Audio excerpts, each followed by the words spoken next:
bonjour. Bonjour, Donc, enchanté. merci de répondre à cette interview. Merci.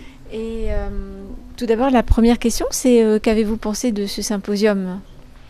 Alors très honnêtement, je suis arrivé hier, donc je n'ai pas tout vu. Moi, ce que j'apprécie, c'est vraiment l'ambiance, on va dire, conviviale et d'avoir ici des intervenants de tous horizons. Et ça, c'est très agréable parce qu'on peut discuter vraiment sur des sujets très très différents et très divers. Voilà, après, je retiens vraiment l'ambiance. Et quels sont actuellement donc vos projets de recherche?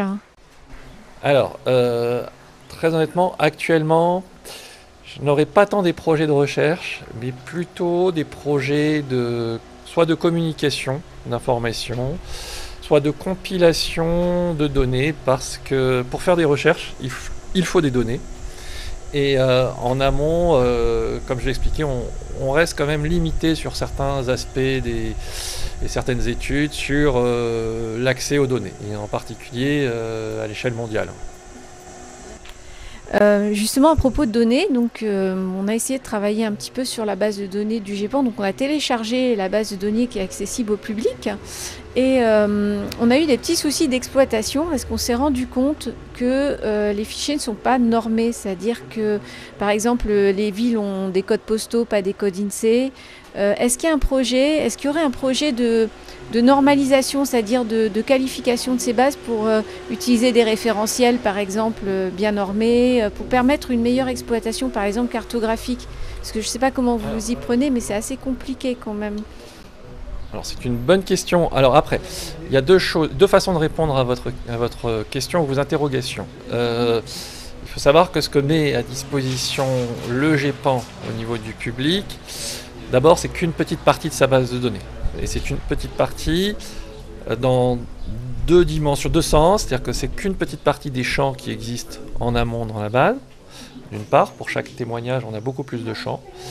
Et d'autre part, vous n'allez pas avoir aussi tous les champs et toutes les données, c'est-à-dire de tous les témoignages qui sont en base. C'est-à-dire que pour l'instant, tout n'a pas été publié. Voilà ce que ça veut dire. Alors c'est un travail continu qui s'opère, à la fois d'anonymisation et aussi de relecture des cas avant publication.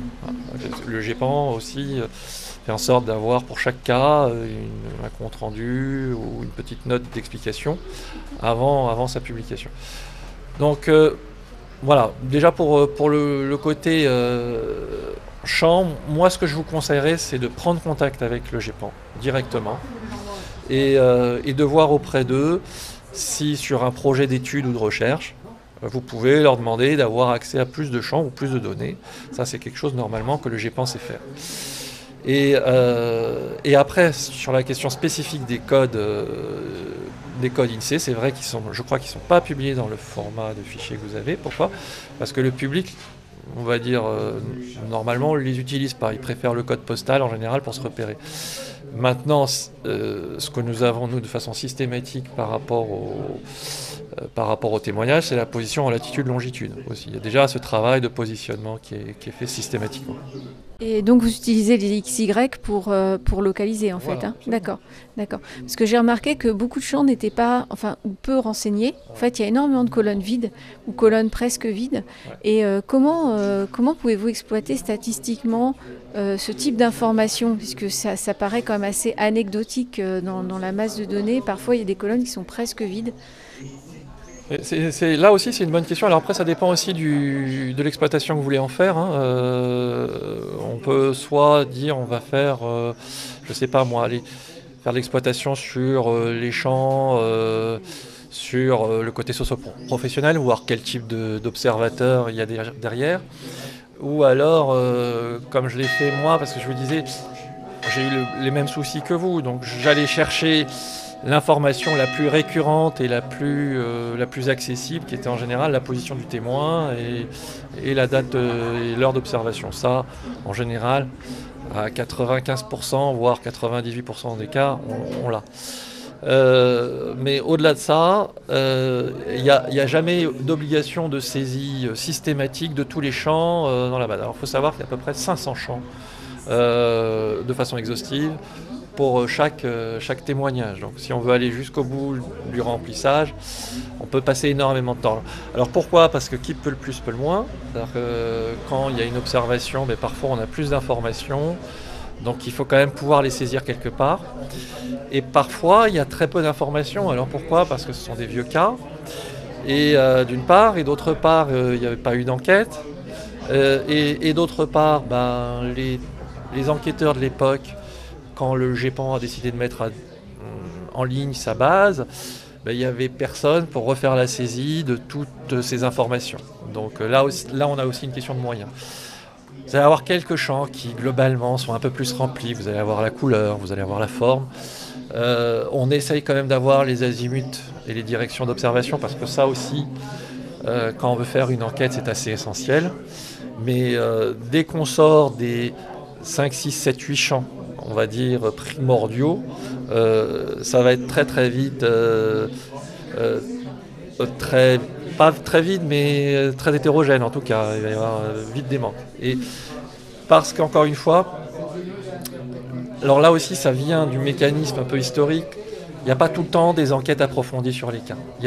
On va dire qu'en général, un cas qui se résout assez vite ne va pas nécessiter d'aller loin dans l'analyse. Et souvent, cette complétude des champs, c'est parce qu'il y a une analyse ou une enquête approfondie qui a été faite. Voilà. Aujourd'hui, le GEPAN demande à ses enquêteurs, quand ils viennent sur une enquête de terrain, de faire la saisie eux-mêmes dans la base. Voilà. Parce que l'outil est accessible en ligne. Et pour les études que vous avez réalisées, quel type d'algorithme ou avez-vous utilisé pour faire, par exemple, les études de corrélation ? Est-ce que c'est de l'AFC ? Est-ce que c'est de l'ACP ? Désolée, je pose des questions techniques. Ouais, alors c'est pas de l'AFC. Et en fait, c'est ce qu'ils appellent de la statistique spatiale. Alors j'ai fait ça avec 2 co-auteurs qui travaillent vraiment, eux, sur la statistique spatiale. Et alors, on va dire il y a déjà une première passe qui est un peu complexe dans cette analyse de données, c'est-à-dire qu'il faut normaliser toutes les couches géographiques, et en particulier on a des couches vecteurs, on a des couches avec des points et on a des couches avec des surfaces. Donc il faut arriver à mettre d'accord les différentes couches. Et rien que ce travail-là peut induire des biais, parce que dans le lissage des données et dans les paramètres, on va dire, de lissage qu'on peut avoir, on peut introduire, on va dire, des marges d'erreur. C'est-à-dire qu'on va lisser avec un lissage à un maillage à 50 km, à 100 km, etc. Et donc, là, j'ai présenté un résultat sans rentrer dans les détails, mais sur ces paramètres en amont et sur ces choix de lissage, on avait déjà eu des résultats qui étaient assez différents. Donc moi, si ça vous intéresse vraiment, je peux vous envoyer l'algorithme. Et comme ça, je peux vous partager le travail, en fait, source qui a été fait. Alors, voilà, c'est sous R. Hein. Ouais, c'est pas forcément public, mais il n'y a pas de raison que ce soit caché, quoi. Voilà. Avec plaisir. Voilà. R est un logiciel collaboratif, donc voilà, ça pourra intéresser. Ma collègue sera passionnée par le sujet. Mais vous avez aussi les coordonnées des deux personnes qui ont travaillé avec moi. Alors bon, qui sont plus discrètes sur le sujet, parce que je ne vais pas dire que ce travail, c'était un travail de mathématiques parmi d'autres, donc peut-être un peu moins passionné. Mais ce qui est très, très agréable de travailler avec des mathématiciens, parce qu'ils n'ont pas d'a priori sur le sujet. C'est-à-dire que ça pourrait être un travail comme un autre. Je pense que ça aurait été plus compliqué avec des physiciens sur ce genre de sujet. Les statistiques restent des statistiques, et puis il y a quelque part rien à cacher, quoi.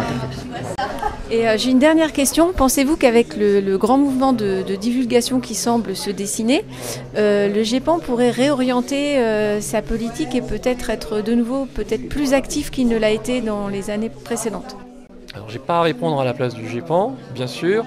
Je donne que mon avis. Je pense que telle que la mission est définie aujourd'hui pour le GEPAN,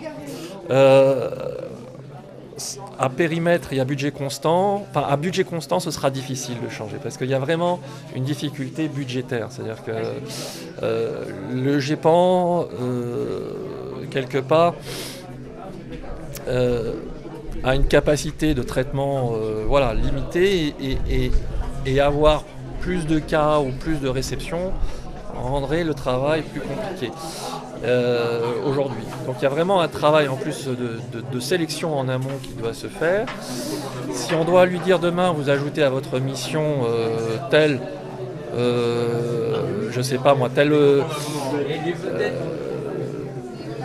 projet. Alors si c'est un projet de recherche, je pense que ce n'est pas le rôle du CNES, ce sera plutôt au CNRS de le faire. Et s'il faut se rapprocher de ce qu'ont fait ou proposé les Américains, je pense que ça devrait plutôt se faire en dehors du GEPAN, et avec un groupe de scientifiques qui serait sélectionné de façon à ce que ce soit interdisciplinaire, que ça fonctionne avec un regard très transverse, parce que ça peut évidemment pas être un sujet d'un domaine scientifique. C'est pas un sujet qu'on peut réduire comme ça. Et je pense qu'il faut partir sur quelque chose de totalement nouveau aussi. J'imagine que ce serait assez compliqué à amener ce genre de travail, de réflexion ou de recherche au sein de la structure telle qu'elle existe, au sein du CNRS. Très difficile d'imaginer un laboratoire qui pourrait porter ça aujourd'hui. Est-ce que vous pensez que les études actuelles qui sont faites avec les data scientists sur le big data pourraient apporter une contribution intéressante à la recherche sur le phénomène ufologique ? Oui, certainement. Après, je ne sais pas si on est vraiment dans le big data, on est dans le mid data. C'est pas super big non plus, c'est quelques milliers de cas. Ce qu'il faut voir, c'est qu'il y a beaucoup de possibilités ou d'axes de recherche, donc il faut faire preuve quand même de pas mal d'imagination pour penser la façon dont on pourrait trouver des choses intéressantes dans ces données. Voilà, en particulier, je travaille un peu par émergence, c'était choisir 1, 2, 3, 4, 5, 6 types de champs, mais on pourrait aussi travailler sur l'analyse de texte, tout simplement. Voilà, sur de la sémantique et du champ lexical. Et je pense qu'il y a pas mal de choses à faire, mais probablement plus, en tout cas par rapport à ce que j'observe, en amont, pour mieux qualifier la nature des témoignages, typiquement. Est-ce que c'est une hallucination ? Est-ce que c'est un faux souvenir ? Ça, ce sont des choses qu'on commence à savoir faire en labo. Ou alors, en tout cas, pour essayer d'aller rechercher sur la masse des données des témoignages, par exemple, qui pourraient correspondre à un phénomène qu'on connaît, de type plasma. Quels sont tous les témoignages qui pourraient ressembler à des plasmas et où est-ce qu'ils ont été observés sur un espace géographique. Donc, la recherche peut être un peu orientée. Après, c'est ouvert. Enfin, il faut continuer à creuser, en tout cas. Vous avez utilisé un modèle prédictif aussi, donc en fin de présentation. Est-ce que vous pensez qu'il y a aussi du travail qui pourrait être fait sur un modèle prédictif pour prévoir les lieux d'observation, par exemple, potentiels et éventuellement... Voilà. Ce serait magnifique d'y arriver, mais alors, je ne sais pas si on pourrait parce que, très honnêtement... les mailles du modèle géographique sont assez importantes et même si on n'a que 50 km d'intervalle, je ne saurais pas où me positionner pour aller observer un phénomène.